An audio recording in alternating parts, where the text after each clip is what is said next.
Our guest today is a near-death experiencer and author of The Place Between Here and There, a true story about the experience of the other side. He shares a remarkable story. I'd like to welcome Stephan Weber to the show. How you doing, Stephan? Thank you, Dylan. It's a pleasure to be here, and it's an honor to have this opportunity to speak before your audience. Yeah, and it's an honor for us to have you. You've got a pretty remarkable story. I shared a little bit off air that I was able to kind of listen to one of the shows or podcasts you were on, and the story just was super fascinating. So I'm really excited to have you on the show to share with my audience. We've had near death experience researchers on my show before, and I've had a couple people I think that had near death experiences. Some of them shared a little bit about that, but they were actually here for on my show for other reasons. And then I think I did have one guest that did have a similar story to yours that shared it. So I'm pretty excited. This is pretty kind of new information for my audience to get. So let's get going. What's a little bit about, maybe your background and your prior experience to before everything that happened? Well, I would say I'm a biker. I'm a Harley rider. I've rode motorcycles all my life, and it was a big part of my life.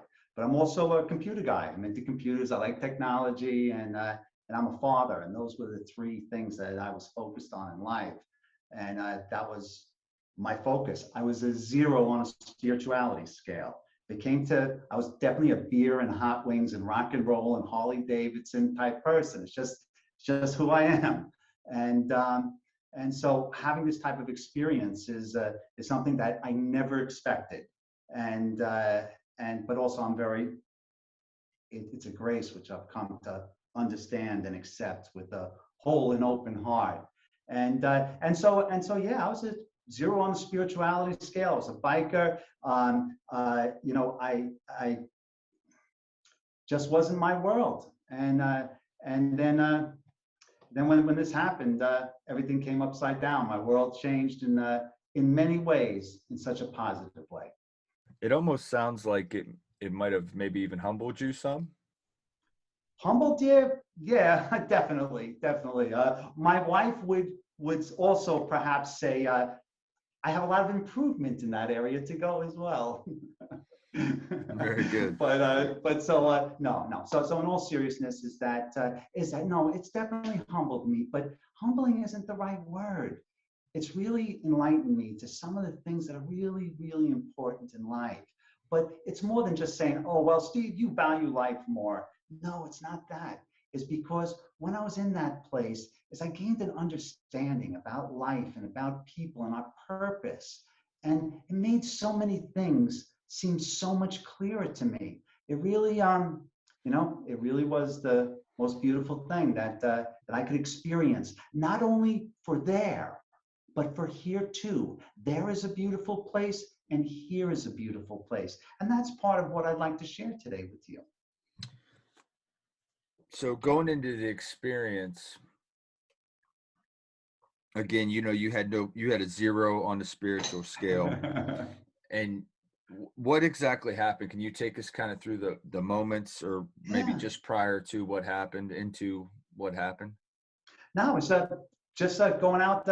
I live in New York and on Long Island, and regular thing on Sunday afternoons after all the work's done, I'll take a ride on my Harley and go and have some barbecue. And I was out there. It was a Sunday afternoon. I was on my way back, and the road was backed up for miles.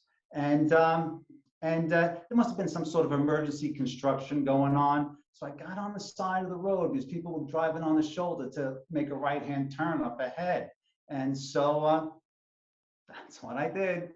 And so just as I came up to an intersection, guy came right through it, made a left-hand turn and T-boned me. And I was a big pickup truck. And the lights went out. I didn't know what was happening to me. And the next things I knew, I was in a helicopter and I was flying through the air.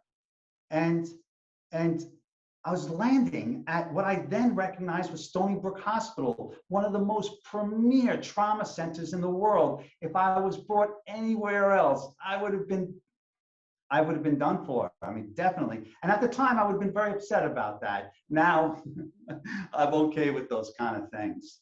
But but no, I was so ill. My spine was broken. I had a shattered hip. I had a broken leg, a broken tibia, my ribs. I had a traumatic brain injury, ribs, and then I had internal injuries that were bleeding. Those were immediately life-threatening, and wow, they worked miracles. They put me back together. They had to do several surgeries to save my life. I was bleeding internally, and then I was in a coma for 3 weeks. I was in this coma, and they went through surgery after surgery. I almost lost my leg. Those people are energy workers. They're healers. They did everything right, and they cared and they loved. And I'm here to tell about it. And I'm truly grateful to everybody who was there for me in this in this in this time. And when you got hit initially, do you did you keep consciousness? Do you remember losing consciousness? No, Kind of. I did remember there was a time when I all of a sudden I woke up on the pavement, and I was back up, and I was looking up, and all of a sudden I saw all these emergency workers all around me, and I realized I must have been out for a while, and I must have been out for a while, and but I realized, like, wow, my life was going to change. I mean, this was not like a. I've been driving since I was like 10 years old. I got my first bike. I have been down so many times I can't count. And on dirt bikes, you fall all the time. It's what you do. And but you always say, get up right away. Don't stay down. Yeah, you don't get up, you stay down, you're gonna stay down. And so that's my first instinct. I tried to get up. The emergency workers would say, no, stay down. And it was kind of like Rocky, I wanted to get up. And all of a sudden I felt my hip, I felt this bone sticking in. I had this compound fracture, and ah, and wow, that was it. I saw stars, and the next thing I knew, I was floating through the clouds. And I didn't even know it was a helicopter at the time. I thought like I was, having this out of body experience, because at that time, I knew something had happened, something terrible, and now I was floating through the air. It wasn't until I started to descend and I started to, realize more what was going on, that I was actually in a helicopter.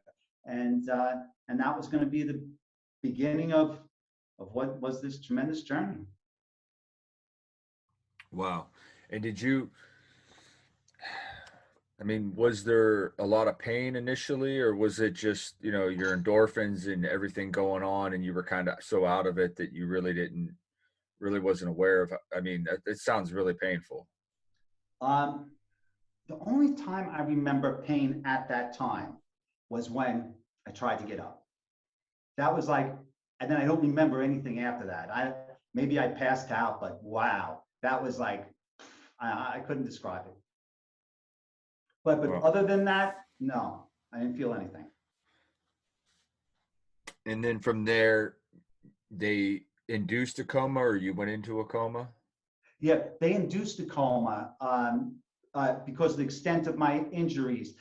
They had to keep me in a coma because they had to do several surgeries to stop the bleeding. And then my leg was I had this compartmental syndrome that was cutting off the blood circulation, and so my foot was getting close to being amputated. So they had to do several surgeries. So it was through all those surgeries, and then keeping me under in order for me to heal and stabilize, and that whole process took 3 weeks. And then during this 3 weeks, you weren't really completely out of it, were you? No, I mean, to the rest of the world, I was in my hospital bed, but Right. in myself, in my mind, in my spirit, I was in a different place, a place I call between here and there. I really, for the longest time, I really didn't know what to call it, and that was just what I called it in my own self. I didn't share it with anybody. It's very different. It was a place where time didn't exist, and that people were spirits.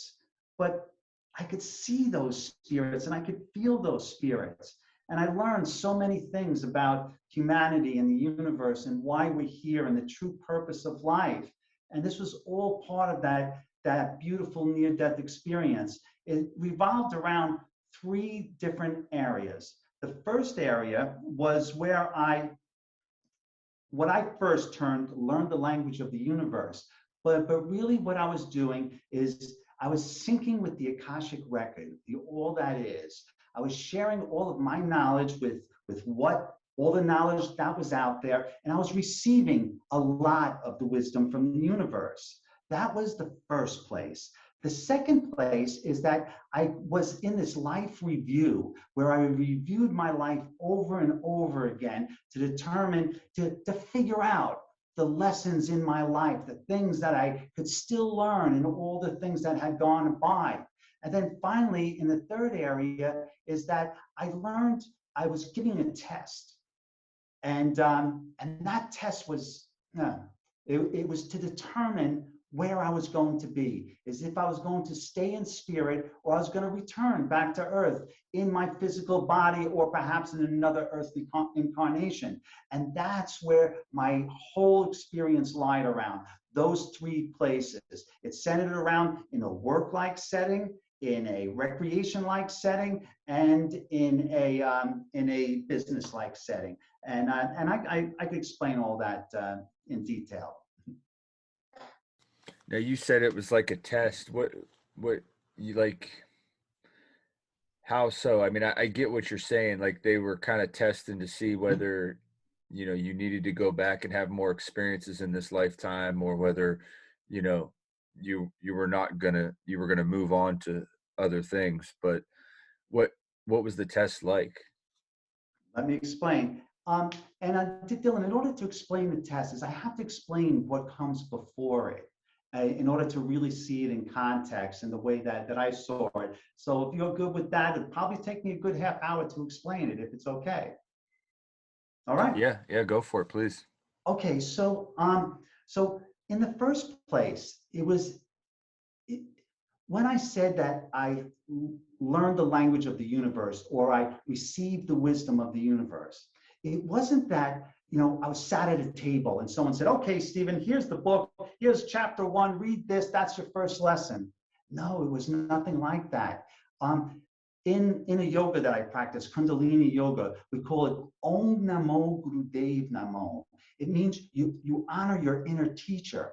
At no time did anybody explain anything to me. Is that I was giving these experiences that helped my inner teacher to teach me the lessons at hand. And that and that was the first lesson that I learned, is that the only way you learn is through that inner teacher, is not from people telling you things. You can figure out, after people tell you things, but still it's your inner teacher. And so that's the way I learned. And so the first lesson as I learned was how to see spirit. And so the way I was taught that is that I saw people from my life, my everyday life, and they looked just as I remembered them. Then I saw people, the same people who I saw every day, I saw them as children. I saw them as older people, but I could still recognize them. I saw them as different nationalities, as different genders, as different shapes and sizes, but I could still recognize them. At first, it was little differences, but then the differences can be so great, but I was still able to recognize them. And what I was being shown there was how to recognize spirit, is how to recognize that part of you which goes on forever, that part of you which is uniquely you, that has a continuation of consciousness, that part of you, when you feel someone's energy, that's their spirit. That was what was my first lesson, is that they used the familiarity of things that I learned in my past to first teach me that first big step. And then once I was able to see spirit, the gates opened up. Because the next things I started to feel is I started to realize is that I didn't have to see people to feel their spirit. All of a sudden is that I would feel their energy and I would feel their awareness when I was in their presence. And then all of a sudden, once I could feel spirit, is that I felt spirit and energy in everything around me. And then I realized that everything has a spirit and that all of our spirits are connected. And all of these connected spirits make up one consciousness. And that one consciousness is the consciousness of the creator, that the creator and the creation are one. We are all part of the same creation, the same universe. We are all together on this one mission, this one spiritual mission to evolve as spirits and to create that universal consciousness. That is all our purpose here. And we do that through living and loving and learning. And so that was one of the most critical things, because then it caused me to reevaluate everything in life and the way that I saw things. And that led to the very next step, and that was the life review. Wow. And when you say everything has spirit, you mean everything. I mean, The I mean, grass, the rocks. trees, the rocks. It's so true, and it is. And It that's really is. that's our purpose. That's consciousness's purpose, is to what?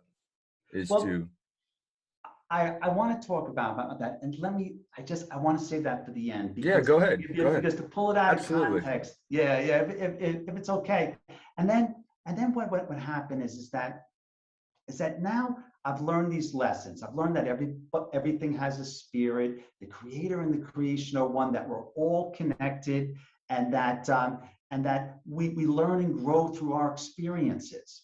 And so now with this knowledge and being able to see spirit and understanding, is that I went through a life review, and I reviewed my entire life, not as if I was in my body experiencing it, but as if I was a voyeur, uh, looking at it. I couldn't influence what's going on. I couldn't talk to anybody, but I could see what's going on. And now everything in life took on a different meaning, because now, number one, is I have all this knowledge that I learned from the syncing of the Akashic record. Is I have all this knowledge, and yet so much more to learn. But I can now see spirit. So every instance in my life took on a new meaning. It had many, many, many, many dimensions. Everyone had a reason why they were experiencing every situation with me. There was the physical reason why everybody was there. But there's also a spiritual reason, a growth reason. And that taught me about the duality of life, and how there is a physical presence of us, but there is this presence of us. And that's what the life review taught me, is that now all of a sudden is that everyone had a different perspective on every life situation. And by now, with my better awareness, I could understand those perspectives. And so each time I went through my life review, I went over it over and over and over again. And each time I learned more and more, because at the end of the life review, I was now more aware. And then I would go through my life review and I'd go through it all over again. And then I would be more aware at the end. And every time I started my life review, I knew it was going to be a tough day. No, I really did, because that you really had to face you. I really had to do some soul searching. But then what I realized a couple of things. Is number one is that the worst experiences in my life were the things that I learned the most from in my life review, the things I grew the most from, the things that I got the most bliss from. Because that as you work through your life, you start to get rid of all this baggage that you've developed over the years, these unresolved things, and these unresolved things that lead to other unresolved things. But now you're starting to clean up that mess, because you're going through that, and you're getting such value out of it. And some of those worst things were some of the things I learned the most of. And one of the things I learned from that is that all of a sudden I didn't have any hate or animosity towards anybody who brought bad things to me, because I started to realize that your experiences are everything. What if you didn't have any experiences, or you lived a very bland life without living life to its fullest? You'd have no experiences to pull upon. Those experiences were everything. Those were the only things that I could take with me, was my experiences. I could never have hate or animosity towards somebody who does me ill will. Now, because of my knowledge of those experiences, I would never let anybody to do ill will to me. But I won't live my life with hate or animosity towards people. I won't, because it causes these blockages that prevent you from feeling these bliss, that from resolving these things. If you have hate or animosity towards other people, or even worse, yourself. So many people carry around hate and guilt and shame for themselves, and it causes blockages within themselves that prevent them from doing a life review on that, and from learning and growing and feeling the bliss and feeling the empowerment. You gotta let those blockages go. So those were the things that the life review taught me. It taught me that experiences are everything. Don't have any hate or animosity towards anybody who brings you bad experiences. Learn and grow from those things, and you have to live life. And that was my life review, and that went on over and over again until I stopped learning. And that's the same thing that happened in the first place, is that I kept on syncing with the Akashic record, learning things, and that went on until I stopped learning. Then I went to the next place where I learned the life review, and that went on and on and on again until I stopped learning. And then finally I went to the test. And I didn't know it was a test at the time. In fact, Dylan, I didn't know I was anyplace else. I really didn't. Although there were a lot of things going on that I really should have known I was someplace else, I don't know why. I think part of it is that I felt so blissful, because that I felt like I didn't have, like I said, I didn't have a hate or animosity towards anybody. Like, how freeing that is. I didn't have any worries. Everything was just like a kid, like experiencing things. It was just so wonderful. And this went on and on. This was like, it was lifetimes. It wasn't like a moment. These experiences went on and on and on. So when I say my life review happened, it went on closer to infinity than it was to one. It definitely, everything, time did not exist. Like the sun didn't fall or rise in that sense, unless it was part of something else. It was that the only thing that made you sense time was your experiences, your spiritual growth. Because then you could think back to the things that have happened, because that's what the whole life review was about. And that gave a sense of time. So by the amount of experiences I had in that place, I had more experiences in that place than I had here. But so much of the experiences in that place was reviewing what was here. So they were intertwined like that. But so now I found myself in a completely new setting. And I just need a drink of my tea, Dylan. Wow, that's fascinating. So you had a lot of time to really study and learn what, that life review. If you had it that many times and for that amount of time, even though there is no time technically, but yeah, that's really cool. And that kind of, there's something about you, man. There's something that says that you're different than others, that you have this kind of knowledge or this understanding of things. And perhaps you gained a lot of that from them experiences and all that time you spent over there. Then it's interesting. Well, I'd like to think that it started the ball rolling down the hill, because it gave me the tools not only to learn there, but once I came back, to view life differently and then reorganize my life. And I'd like to talk about that a little bit more in a little bit. But it really, no, you understand. I know you do. And And so the next places I was in is that I was put in charge of these young adults, and and I had to teach them a lesson, a task, and they had to do it. And no matter what happened, these kids, I refer to them as the kids, wouldn't listen to me.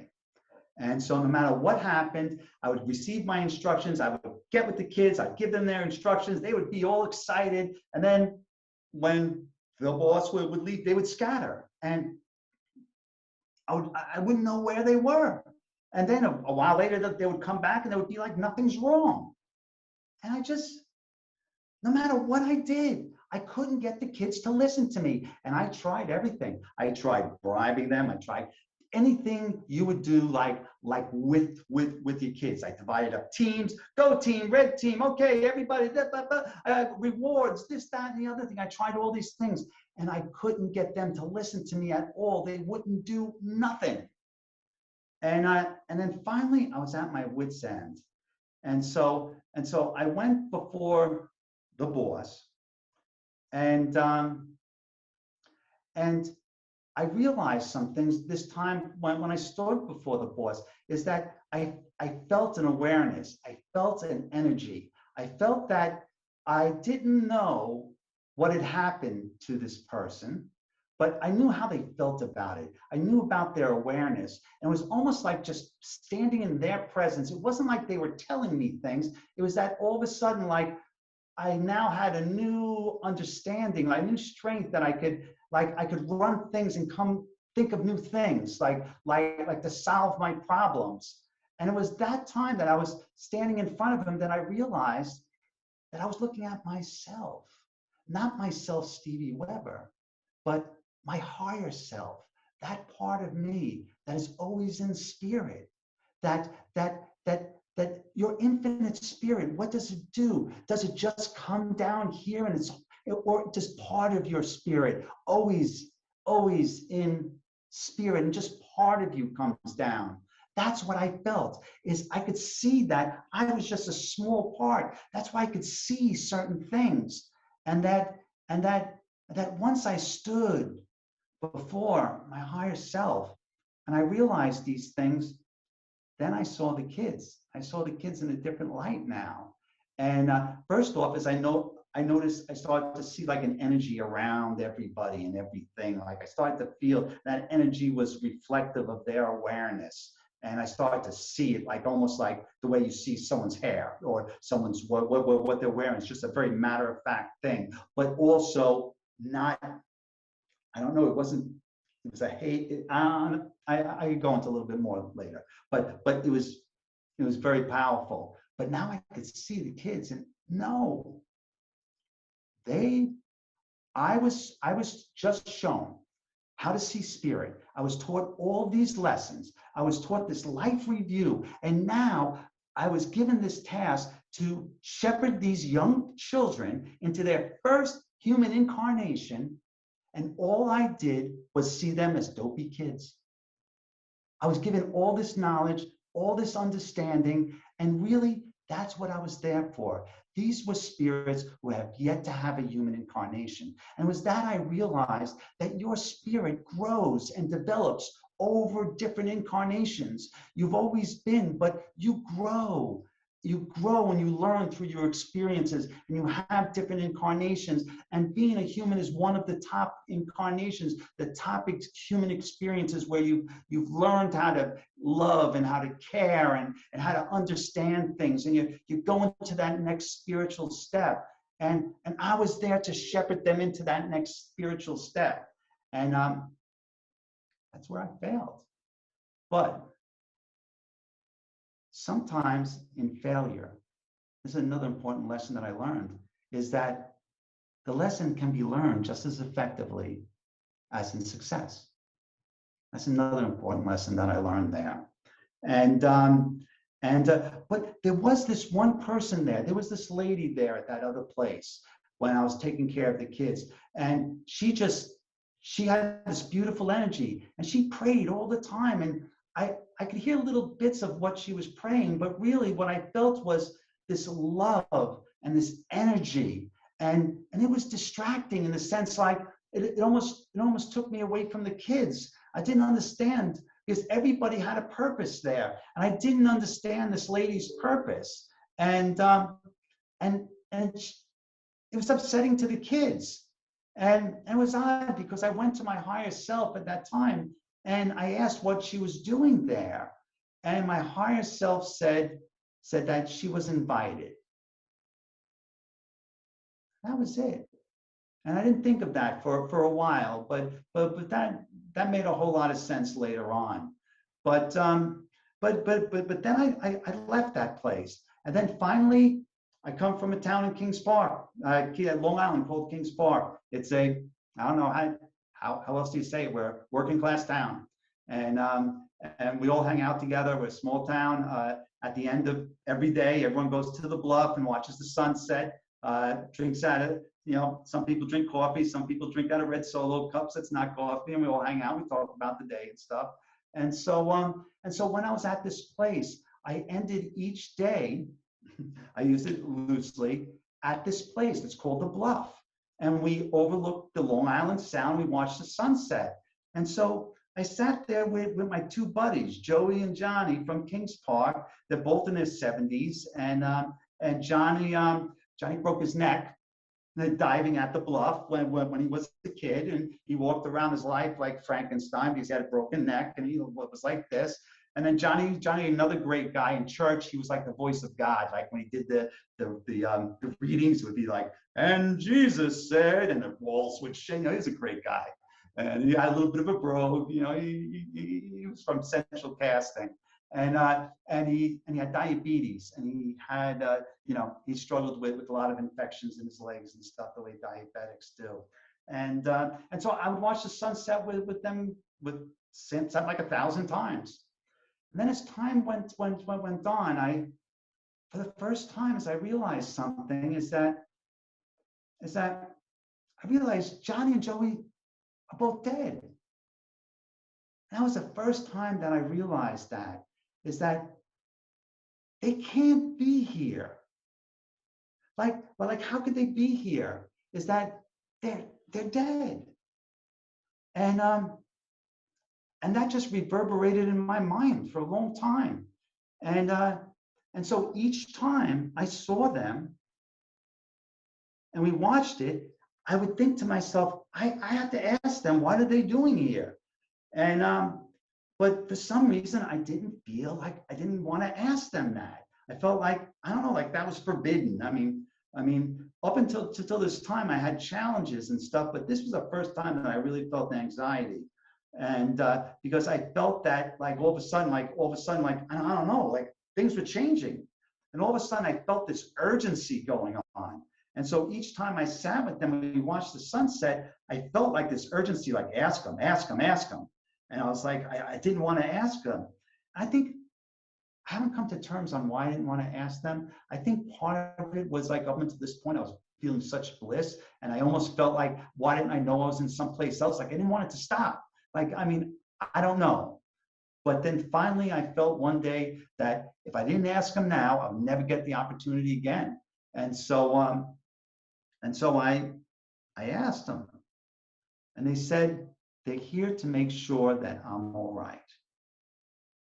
And that just like reverberated in my mind, because up until this point, I didn't know anything was wrong, because I was walking around and interacting in my own world and stuff, and just there's nothing wrong. I'm all right. I didn't notice. I didn't understand. And then so I sat there and I was looking at the sunset. And then when the sun started to set, it just, instead of dimming, it just got brighter as it set. Just got brighter and brighter and brighter. And then I had to shield my eyes. And then when I finally could open up my eyes again, my mom and my sister were over me, and I was in the hospital, and my mom was telling me I was in a terrible accident, but I'm going to be all right. And that was the first part of this experience of the place between here and there. Wow. Wow. The vivid detail of your experience, and you're able to still articulate it like in such a way. So how real was that experience to you compared to like the material world that we live in right now? Was it more Well, like a dream, or was it more like more okay. than like what our reality is currently that we're So, experiencing? so in some ways it was dreamlike, but in other ways, no, it wasn't. In a sense, like it went on and on. It was like things go on here. It went on and on and on and on, time and time again. It wasn't like a brief moment or a situation. It went on and it picked up where it left off. You know, dreams tend to like do the same dream over and over again. It wasn't like that, and I had the ability to control many things that happened. But let me explain that a little bit more, because that's really important. Is that I didn't choose where I went. I didn't walk anywhere. I didn't go anywhere. I didn't eat unless that was, I mean, I don't remember ever eating, but unless that was part of what's going on. It's like the sun didn't fall and set, but that sunset was part of my experience. You know, it wasn't part of anything else. It was just part of that experience. You know, so it was it, in many ways it was very different and the same, because that I didn't choose where I went, but I was put into situations, and then a situation would just start. It was kind of like a play in the sense like the stage was set, the circumstances were set. Those things I didn't have control over. And I didn't feel like there was a consciousness beyond myself manipulating things. It just seemed to happen. And that, you know, it's, it just, um, how do I, how do I, it was like a stage is like this had to play out. It was like, you know, Yankee fan, if the 1998 Yanks played the 62 Mets, there are likely outcomes. The Yanks are going to win, I mean, no doubt, but that's a likely outcome. That's not a surety outcome. And that's the way life is that there are likely outcomes. And those were those situations. So I was put in these situations. And so everything was focused on what's going on. Were there walls around me? I don't know. I mean, it wasn't what was going on. It was the scene, and like it's almost like an old-fashioned play when they didn't have scenery. It was the scene, it was the people, and that was the focus. And that's the way everything else felt. It wasn't like I had days where I slept or I drove in a car or I went shopping. It was only went for through experience, reflection. That was the whole situation. Almost as if you were being put through a school or a, you know, I don't know, some kind of review. But I think I find it interesting that, and this happens with a lot of, I think, near-death experiencers. I could be wrong. I don't know, but at least from, my experience of listening to near-death experiencers is that it was places that were familiar to you, though, some of the settings, right? Yeah, and I think that's important, because that's also a really important lesson that I learned through that is that there are many paths. There are many paths. There's one destination, and and um, Dylan, I'm sorry, I lost my train of thought. What was your question?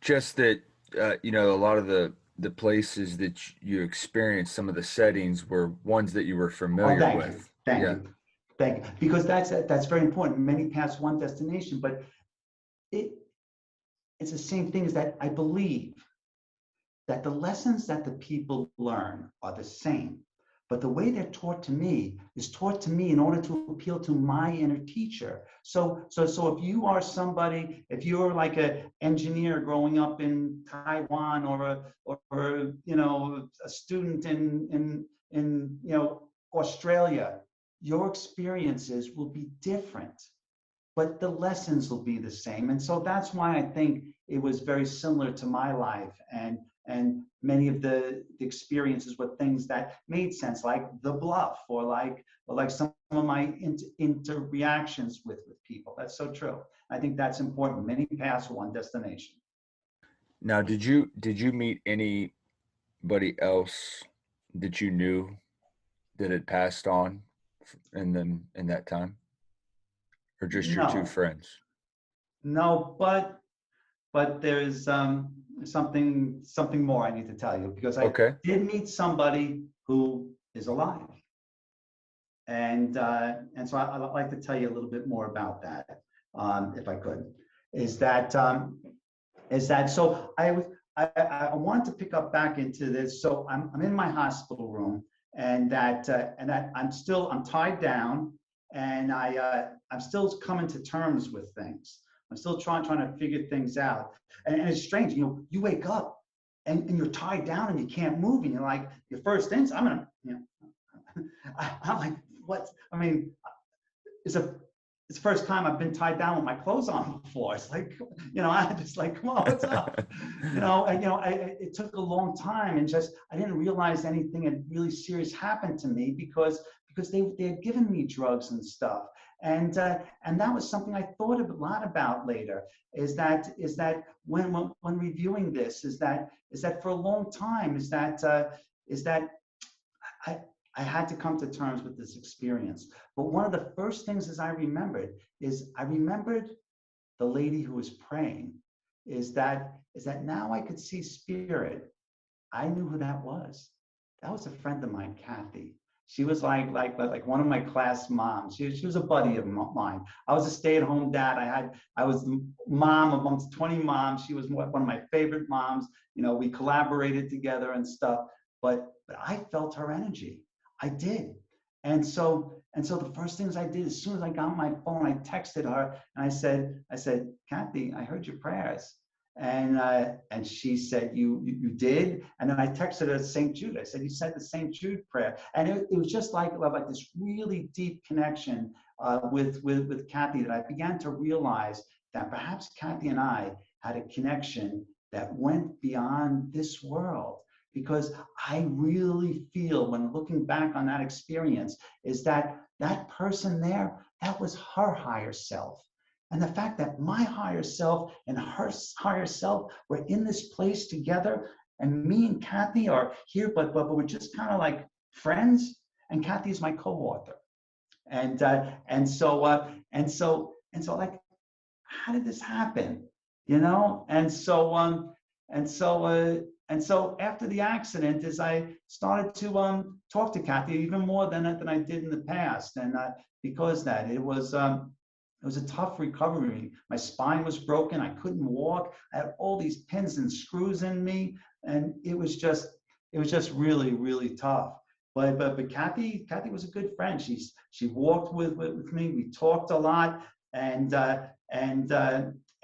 she never pressed me too much on the place between here and there. Although I told her about the communication and everything, I really didn't talk to her about it anymore, because in my mind, it's like, I thought it was like the universe according to Steve. I thought it was like, in my mind, this is bullshit. What's up? Come on. I really didn't think anything of it. I just thought it was the drugs, or I got my bell rung or something. And that's the way it went for a long time. Is that I had Kathy, who was there. She was like halfway Sergeant Slaughter and halfway Mother Teresa. I mean, she really pushed me really hard. But there was somebody else, two people, Johnny and Joey. When they told me that they were there to make sure I was okay, it wasn't there. It was here. They were my spirit guides. They were to help me, because Joey had a broken neck. I have a broken neck. Johnny he died of diabetes from his infection in his leg. My leg was all destroyed. They were here to be my spirit guides, to help me through my rehabilitation. And it wasn't like I saw Joey and Johnny. They were like, okay, Stevie, one more push-up. But no, it wasn't like that. But in the same way that I felt Kathy's energy there, is that it wasn't that when Kathy was praying, it wasn't that it was like there was a consciousness there saying, okay, yesterday you didn't pray enough, but today you prayed enough, so I'm gonna make your dream come true. No, it was the energy that was created through the intention that I felt. I was able to pick out a few words here and there, but it was really, that's what I felt. And that's what I felt from Joey and Johnny. is that I felt like a surety of outcome. Is I felt like if I did things this certain way, I would be successful. And this wasn't going to stop me. And the same way that I had my life reviews is that every day I got up, I was in pain. And I knew by the end of the day, I would be better. I would feel better because there's a point in your recovery that you make rapid improvement, and then things level off later on. I was just going through the stage. It was so much like the life review that I learned so much. And I just, I just pushed it and I got better and better and better. And I felt Joey and Johnny's energy. And then, just about the worst thing that could happen happened, is that my son Nicholas, I found him dead of a drug overdose. And he's a 20-year-old young man. And my kids were my life. And when I say I was a stay-at-home dad, I was elected to the school board. I took them to everything. My two children were and are my life. And my son Nick is that he was a championship wrestler, New York State championship. He was on a scholarship to one of the most prestigious universities in the United States. He played the guitar like Jimi Hendrix. He played the sax like Dizzy Gillespie played the horn, or like John Coltrane, and he played the piano like Mozart. He was just lights out and academics and everything. And when I saw him, it's like, wow, just everything came, Mm-hmm. it's not something you could explain, but I know everybody knows. And but one of the things is I thought to myself, like, what'd I do?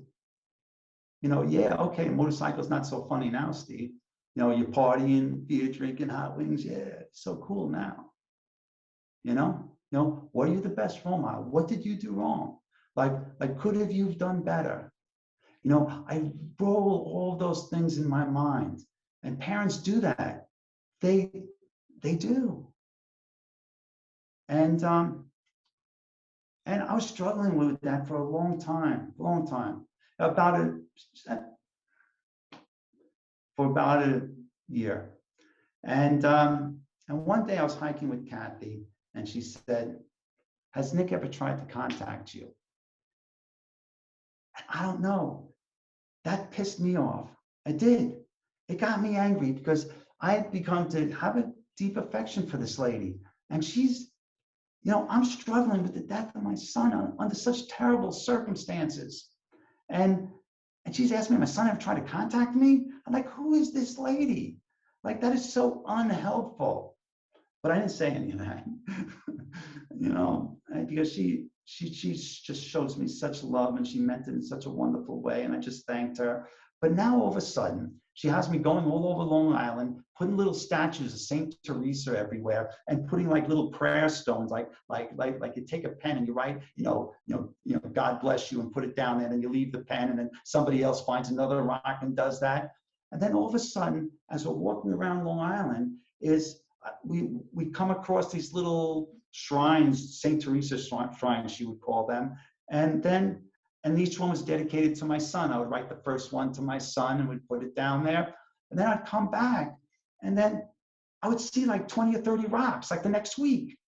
And then more rocks. And then it's all these, we had like 10 of them.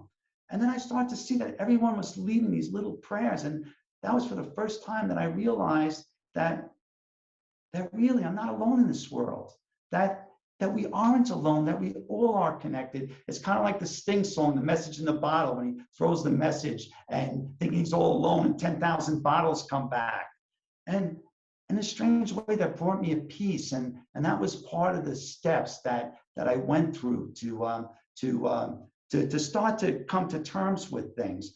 But then what happened was a cousin of mine went to a psychic, and the psychic tells my cousin that my son Nick's been trying to contact me, and that he's sending flowers, and we were seeing flowers all over the place, and that he has a synchronicity with Saint Teresa, and that he knows you're doing the shrines. and he thanks us for it. And I was like, all right, whatever. All right, thank you. And that was it. And then one day, a friend gave us a card of St. Teresa's, and we go down to the shrine. It was on the 1-year anniversary of my son's death. And we look on the card, and it says that St. Teresa's birthday is January 2nd, and her canonization day, the day that she was made a saint, was May 17th. Well, January 2nd is my son's birthday, and May 17th is when my son died. And I just started to put all the pieces together. Wow. And I started to think that, wow, I don't know. There's just been things that's been going on. And I started to see things, and Kathy and I have been talking about this. And then I started to realize is that it wasn't all of a sudden. It was small little bits. But then I started to think that maybe my son is in that place between here and there where I was. That maybe he is experiencing the things that I was experiencing. And if he's experiencing any of those things, he is happy. And he can feel love, and he can shed love, and I will be able to communicate with him. And someday I will see him in his true self, and he will see me. And I will miss those birthdays and those grandchildren's and those weddings and all those days. I will miss those. But I know he's happy, and life goes on, and we're all going to be together. And you know what that did for me? For the first time since my son's death, I smiled. And I don't mean smiled on my face, is that I smiled when I thought of my son. Because up until that point, anytime I thought about my son, I thought about the terrible circumstances of his death and the loss for me and his mothers and his sister and all our family. But now, when I'm relieved of that, all of a sudden, the blockage is relieved. All the grief is gone. And now I got my son back. Now, when I think of him, besides telling the story, is that I think of all the fun times we had, all the wrestling championships. Like this kid had like wow moments, and like with his music and everything else. And excuse me, I got all that back, and that was just such a gift. And it was all that time that I realized is that really we have to realize is that we have to give people their grief, but they want us to be happy. We want to be happy. And when you have those blockages, whether it's guilt, hatred, whether it's animosity, it stops you from learning those true valued lessons in life. And that was my whole place, my trip between the place between here and there. And that's why I'm telling the story is that not only do I want to let people know that life is good and people are good, even when very sad things happen, and that our experiences are everything, and to enjoy life. You know, you could always be a monk and sit on a mountain and go home all day, eat 3 blades of rice. And if that is your life path, so be it. But most people, my advice is to count on spirit as part of your everyday life, but to live life. There's plenty of time for spirit, you know, but have spirit in your life.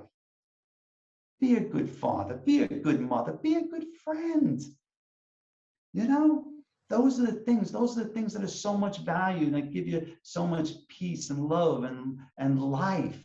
You know, it really is true is that I live life, you know, listen, I still like beer and hot wings. I don't drive Harley Davidsons anymore because my back and stuff. If I got to a little scrape, probably be something bigger. But I love riding horses, you know, love having a good time. And Kathy, she's a sweetheart. And my co-author, and she's my partner in life as well now. And so we're living life. We live in Florida and New York now, and we have our doggies and our daughters, and just living life to all it is. And we have our book out, and we have our message. And one of the messages that we're communicating is that the lessons learned in the place between here and there are life lessons.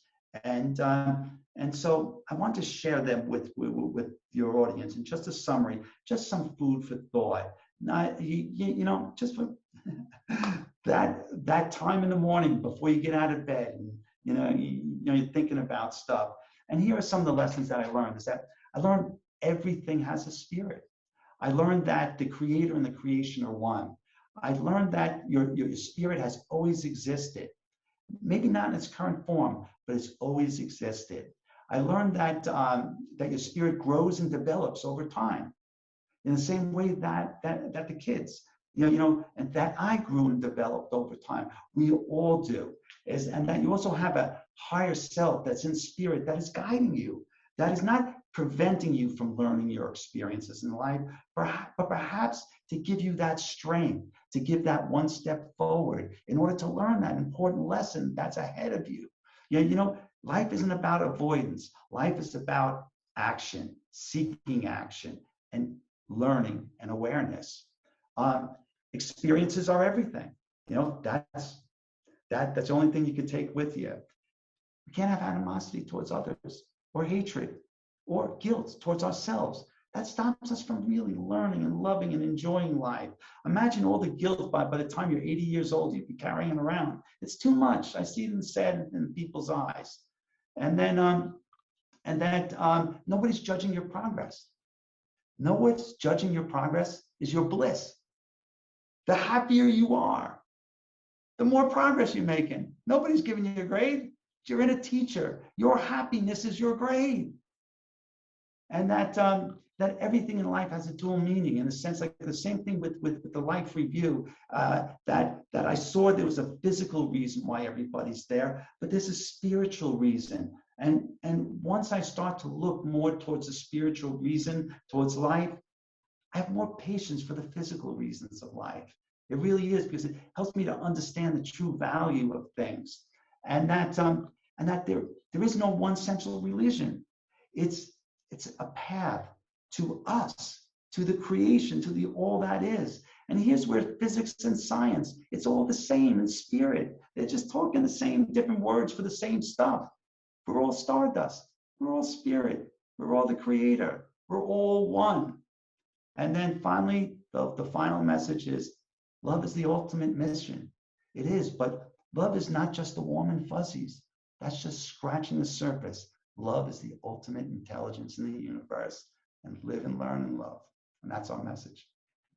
That's beautiful, man. I don't think it could be said any better. Wise words. Thank And you, brother. I think that there's something to be said about, you were touching on the grief part for people that have lost people. And I think sometimes you can get so caught up in, it's okay to grieve, but once you've gotten past that point, I think people do get caught up in, a lot of times, maybe the death of the person or the loss of the person, and not remembering the beautiful times and moments that they had with the person, and remembering the person as they were in life rather than in death. Um, very well said. Very well. And I think it's something to say about Kathy. Do you believe that she's part of your soul group, or someone who's lived multiple lifetimes with you? I believe, I'm certain of that. I am. I'm very certain of that. I'm still, I still wrestle with that whole idea of life groups and things like that. Kathy's, but Kathy, no, we clearly have a connection that goes beyond this life, and I feel there's a purpose to everything. And what Kathy and our purpose is, who knows? But right now we're just living and loving. Yeah, you guys check out his book.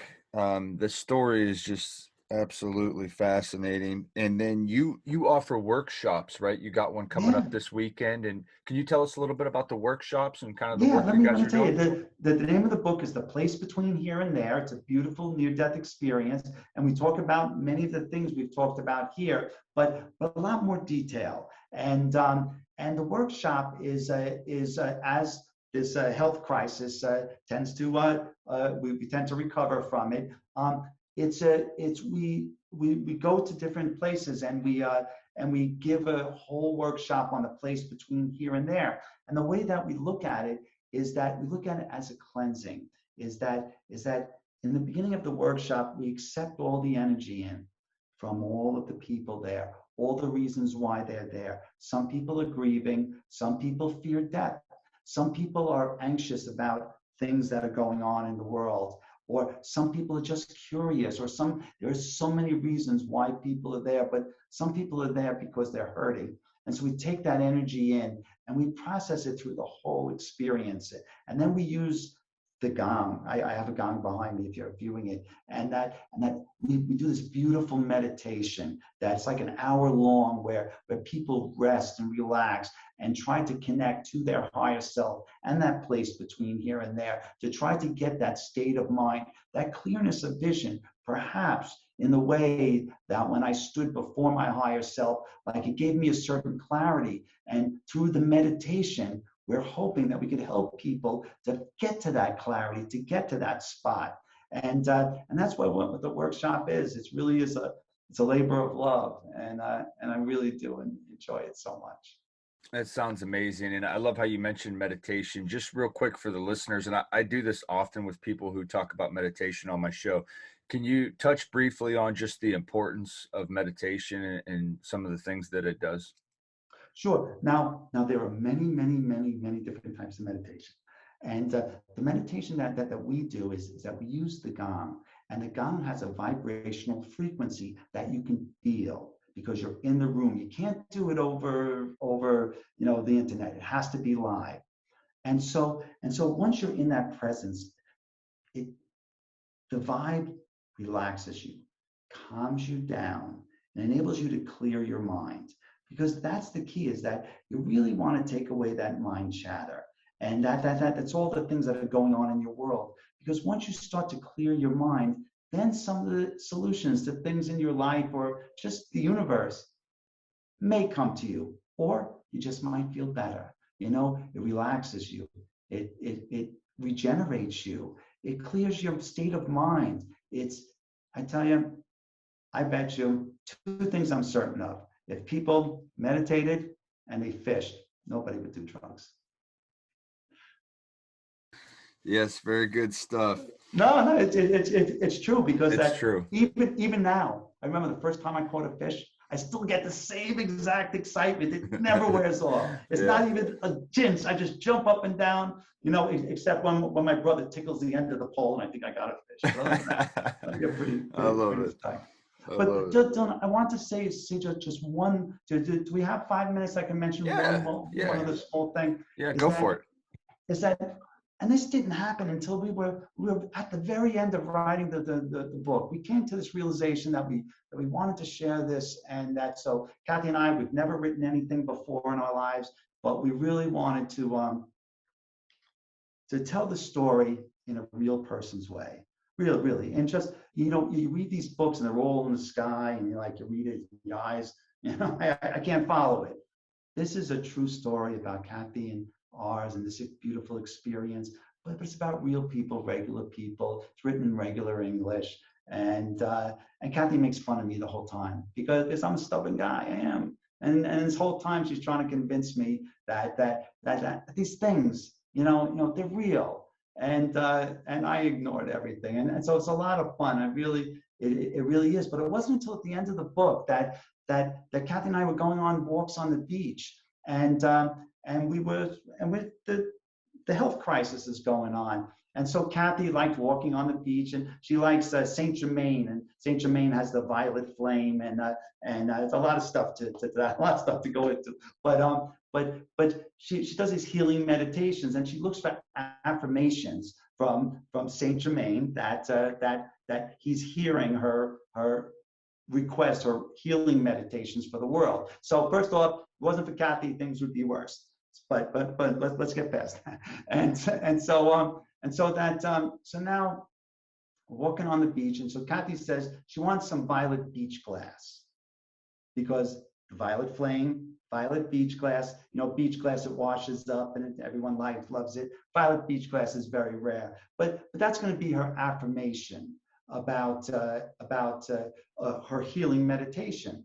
And so we go walking. She doesn't find any violet beach glass, and so we're walking away. She's starting to feel a little grouchy about it. And then we see this beautiful little Dalmatian puppy, and we're petting it, and she's running around. The owner comes, a really nice lady, and we talk to her. And so Kathy asks, "What's the dog's name?" And Dalmatian, white dog, black spots, the fiery dogs. And she says, "Violet." And so Kathy, and You this can't is make this up, man. And no, it's in the book. We have a picture of the lady and the dog, and her name. She was a name, and so that's it. And we're walking away, and I'm waiting till we get far enough away before the lady can hear us. And so Kathy says, "Well, I didn't find any violet beach glass." I was like, "What?" I said, "The dog's name is Violet." She goes, "I know." I said, "No, the dog's name is Violet." And finally registered with her. And I said, we have to talk to her. Because when we were walking and she had gone away, I said, we have to find this lady again. Because that's the things with signs and synchronicities. Because what we were doing is we were receiving a sign.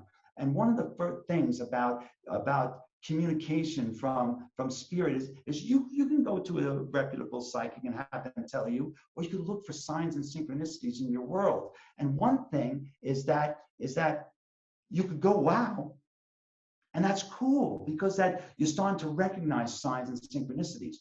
But once you get past that wow factor and that communications open up, you have to take a look at what's the purpose of this sign. Is it just grandma saying hi, or is there a purpose to this sign? And that's what I was telling Kathy. I was like, there has to be a purpose to this sign. And so run it back a few weeks later, you see the lady walking on the beach. Kathy approaches her, tells her the story. She's ready for this lady to tell her she's nuts. The lady opens up, tells her she lost her son, about the same age as my son. And she named the dog after her son, having to do with Violet and Scarlett O'Hara and the Gone with the Wind and his favorite movie, those types of things. And she said she named the dog Violet. And so now we started a relationship with this lady, and her and I, we talked about our experiences and our sons, and it's exchange of energy for both of us, and that it helped both of us. And you see, that's what spirit does. Is that was my son. So when Kathy says, oh, your son communicates with you, I didn't want to hear it from a psychic, and that's why I didn't want to go to those, because I don't want an intermediary. And that was like the first time. I mean, times before that, but that was one of those signs that, wow, there is signs and synchronicities. So if there's just one more thing I say to people is look for those signs and synchronicities, and then once you start to get the message, look for the meaning. Might be a Dalmatian puppy. Well said. Well said. And so Dylan, our book's on Amazon, and we also have it on audiobook. It's in Spanish. We'd love for anyone to pick up a copy. Anything we get from the book, it just goes into marketing and spreading the love and doing our workshops, and it's all about the message. And really, because that in such a way is that we don't have control over what's going on in the world. We can't choose our political lead. I mean, so we don't have a lot of control what goes on in the world, but we have the ability to change the world ourselves by the way we treat each other and by the way we act. And that's why spirit and ethics is so essential in this world, because spirituality and ethics will bring you peace and wealth in this world and any other world that comes. It is not a liability, it is an asset. Trust me. because that once you start to tap into spirit, you start to use intuition, you start to understand situations, things are more clearer. And it's a law of attraction. So by you treating people kindly and ethically and spiritually and having that understanding, they change their behavior. It's a law of attraction. And so get out there and spread the love. Well said. And where can people get a hold of you and check out, maybe sign up for your workshop or that kind Yeah. of thing? Well, our website is betweenhereandthere.org, betweenhereandthere.org. And also my email address is Steve, Steve, at betweenhereandthere.org.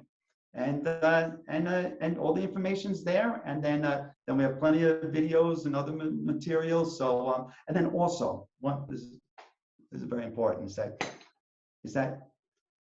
we get a lot of letters from people who are going through very difficult times, and we try to answer everybody, but we are not professionals.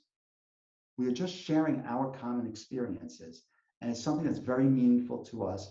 And people, and so please, feel free, write us a letter. If you have anything you want to share, Kathy and I, we do our best to respond to everybody as soon as we can, and so keep that in mind. Well, very beautiful message today. And I hope you guys listen and buy the book, and I hope you guys enjoyed this episode. Thanks again, Stephen, for coming on the show, man. It's been a pleasure. It's Bless. not now. I enjoyed talking to you. I really had a great time. Thank you. Thank you.